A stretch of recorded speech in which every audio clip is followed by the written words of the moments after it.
នឹងខ្ញុំសូមគោរពជំរាបសួរបងប្អូនទាំងអស់គ្នានិងខ្ញុំឈ្មោះខុនទំសាជំរាបសួរលោកគ្រូជំរាបសួរបងប្អូនទាំងអស់គ្នាមិនបានឈរចេញនឹងសិនជំរាបសួរខ្ញុំឈ្មោះរ៉ាសារូតាជំរាបសួរអ្នកទាំងអស់គ្នា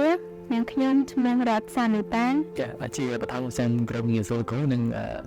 ក្រុមងារសូដូចជាសួស្ដីបងប្អូនទាំងអស់គ្នាតែខ្ញុំបាទឈ្មោះដាក់មុនផារដាក្នុងរយៈពេល3ថ្ងៃនេះក្នុងនាមខ្ញុំជាវិទ្យាពីម៉ោង8ព្រឹកដល់ម៉ោង8ព្រឹកនោះវាមិនមែនជាមានការលំបាកណាស់ណាទេដោយសារតែនៅក្នុងពេលរៀនវាមានទាំងសកម្មភាពហើយវាមានទាំងការពន្យល់យ៉ាងក្បោះក្បាយពីលោកគ្រូប្រធានជាងទៅវាអត់មានភាពធន់ទ្រាំក្នុងការរៀនហើយយើងក៏មានបង្កើតទំនាក់ទំនងបង្កើតភាពស្និទ្ធស្នាលជាច្រើនក្នុងជាមួយនឹងមិត្តរួមថ្នាក់គុំនេះយើងចាំជាងគេពីវគ្គបណ្ដុះបណ្ដាលនេះគឺប្រធានបទទី1គុំធ្វើលំនឹងចង់បានលទ្ធផលមែនតើមនុស្សដែលជាអ្នកដឹកនាំគឺជាមនុស្សដែលមកចាប់មើលម៉ាត់ធ្វើការច្បាស់លាស់ហ៊ានទទួលខុសត្រូវរឿងអ្វីដែលខ្លួនបាននិយាយបើសិននិយាយម៉ាត់ណាគឺធ្វើនឹងហ៊ាននិយាយហ៊ានធ្វើហ៊ានទទួលខុសត្រូវសម្រាប់ខ្ញុំដោយសារតែខ្ញុំជាអ្នកដែលនឹងឆាប់ stress ឬឆាប់មើលម៉ៅហើយខ្ញុំក៏ថារក្សា stress ហើយនឹងមើលម៉ៅនោះគឺដោយសារតែខ្ញុំមានបញ្ហាដែលអត់អាចសម្រេចបានដោយសារតែខ្ញុំអត់ហ៊ានសម្រេចចិត្តនៅក្នុងការដោះស្រាយវាខ្ញុំអត់ហ៊ានសម្រេចចិត្តថាខ្ញុំនឹងដោះស្រាយបញ្ហានោះទៅតាមណាតែដោយសារតែខ្ញុំបានចូលវគ្គបណ្ដុះបណ្ដាលពិសេសនោះវាបាននឹងរៀនឲ្យខ្ញុំហ៊ានសម្រេចចិត្តហ៊ានសម្ដែងហើយក៏យើងកុំខ្លាចនៅលទ្ធផលដែលយើងទទួលបានហើយនៅជាលទ្ធផលទាំងនេះវាអាចល្អឬក៏មិនល្អយើងអាចយកវាមកធ្វើជាមេរៀនសម្រាប់ជីវិតរបស់យើងហ្នឹងហ៊ាននិយាយថាបន្ទាប់ពីចប់ខកដល់នឹងមកអាចនឹងផ្លាស់ប្ដូរវាសនារបស់មនុស្សមួយបានហើយផលដែលខ្ញុំហ៊ាននិយាយហ្នឹងដោយសារតែទីមួយលោកវិញយល់ដឹងពីភាពជាអ្នកដឹកនាំបានកាន់តែខ្ពស់និងវាថា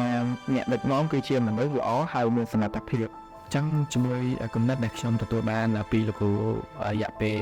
បណ្ដុះបណ្ដាលរយៈពេល3ថ្ងៃមែនតែលោកគ្រូបានផ្ដល់ជាគំនិតទៅច្រើនលោកគ្រូបានបកស្រាយពីយើងច្រើនក៏ប៉ុន្តែតើខ្ញុំសូមចាប់អារម្មណ៍គំនិតមួយដែលខ្ញុំចង់យកមកចែកម្លែកចូលមកបង្ហាញជូនគឺគំនិតនោះគេនិយាយថាអ្នកដឹកនាំគឺជាមនុស្សល្អហើយមានសមត្ថភាពវាហាក់ដូចជាត្រឹមត្រូវอินដំណឹងតែម្ដង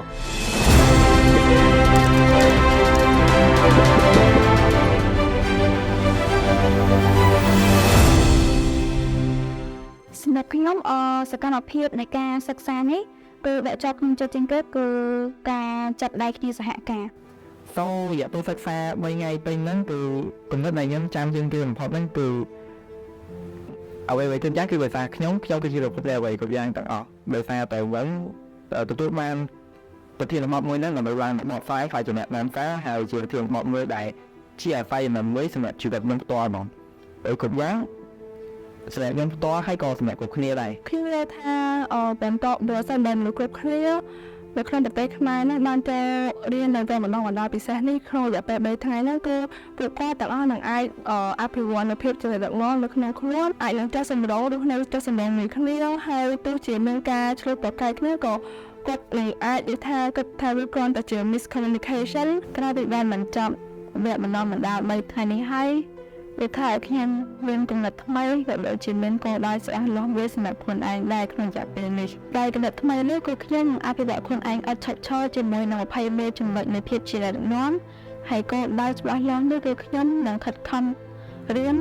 ដើម្បីទទួលបានទេល្អក្នុងការប្រឡងនៅក្នុងឆ្នាំ2024នេះអញ្ចឹងសួរថាបន្ទាប់ពីអ្នកគ្រប់គ្នាឬក៏មនុស្សដែលក៏បានចូលរួមជាមួយនឹងវគ្គបណ្ដុះបណ្ដាលរបស់លោកគ្រូអាចារ្យរដ្ឋាឬក៏នៅក្នុងរដ្ឋាភិបាលរយៈពេល3ថ្ងៃគាត់នឹងអាចផ្លាស់ប្ដូរឬក៏ទទួលបានអ្វីថ្មីក្នុងជីវិត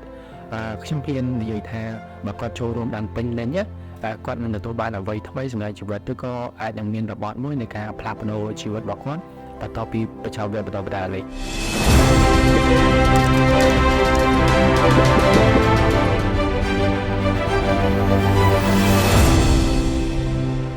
បើសិនជា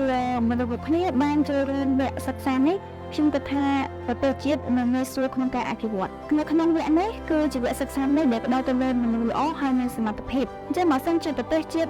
ដែលពេញទៅដោយប្រជាជនដែលមានចំណេះដឹងហើយពេញទៅដោយក្រមសីលធម៌និងគុណធម៌ដូច្នេះប្រទេសនេះងាយស្រួលក្នុងការអភិវឌ្ឍឲ្យជឿនលឿននិងងាយស្រួលក្នុងការធ្វើឲ្យប្រទេសជាតិមានភាពជឿនលឿនទៅមុខ សម្រាប់យើងជាយុវជនការសិក្សាភាពជាដឹកនាំគឺជារឿងចាំបាច់សម្រាប់យុវជនទាំងអស់គ្នាយើងផ្ទាល់វិញមានការអភិវឌ្ឍខ្លួនឯងហើយនឹងការគិតផ្លាប់គំនិតទៅមកកម្រិតទៀតហើយភាពជាអ្នកដឹកនាំគឺជាមួយដែលដឹកនាំឲ្យខ្ញុំហ្នឹងវាការគិតហ៊ានសម្រាប់ហ៊ានខ្លាចជាអ្នកដឹកនាំ សម្រាប់ខ្ញុំផ្ទាល់ខ្ញុំគិតថាយុវជនគ្រប់គ្នាតែចង់រៀននៅវគ្គបណ្ដុះបណ្ដាលពិសេសមួយនេះដោយសារតែវាពិតជាមានសារៈសំខាន់ណាស់សម្រាប់ជីវិតរបស់យើងផ្ទាល់ដែលវាអាចនឹងជួយឲ្យយើងខ្លាចទៅជាមនុស្សល្អហើយមានសមត្ថភាពវាអាចនឹងជួយឲ្យយើងមានទំនួលខុសត្រូវនៅក្នុងខ្លួនហើយយើងក៏អាចធ្វើឲ្យយើងមានភាពទាំងនឹងមកចត់មានការខិតខំប្រឹងប្រែងយើងនឹងអាចហ៊ានសម្ដែងហ៊ានធ្វើនិងមានគោលដៅក្នុងជីវិតពិសេសក៏វាអាចនឹងធ្វើឲ្យយើងខ្លាចទៅជាអ្នកដឹកនាំក្នុងនាមជាយុវជនម្នាក់ក្រោយពីបានបញ្ចប់វគ្គបណ្ដុះបណ្ដាលពិសេស3ថ្ងៃនេះមកខ្ញុំគិតថាភាពជាអ្នកដឹកនាំគឺពិតជាសំខាន់ដោយសារតែបើយើងមានភាពជាអ្នកដឹកនាំគឺយើងនឹងមិនអាចខ្លាចជាអ្នកដឹកនាំបានទេហើយក៏បើយើងមានភាពជាអ្នកដឹកនាំ